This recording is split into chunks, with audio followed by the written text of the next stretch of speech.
Hi, I'm Dr. V. Boykin, former single mom stripper, felon, now keynote speaker, two-time author. I tell the truth about how to navigate challenging personal and professional situations, and we're going to talk about managers. Now, I have not always been the best manager. There were definitely times, especially earlier in my career, when I thought that having power meant I always had to demonstrate it and always had to show it and always had to lead with that.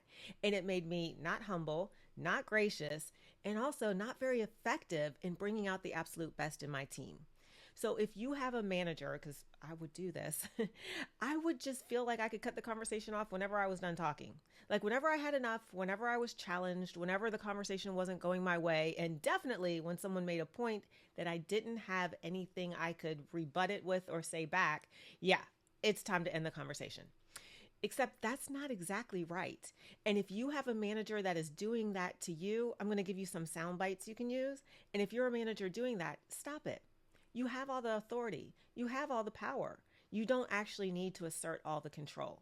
Let others finish their thought. It may not change what you do or what you decide, but it will definitely change how they feel about themselves, how they feel about you, and how productive they want to be.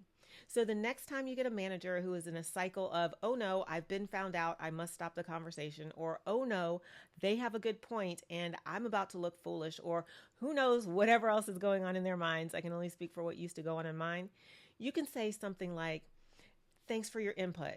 I'd like to finish my point first and then we can circle back. Or if they're trying to shift the subject.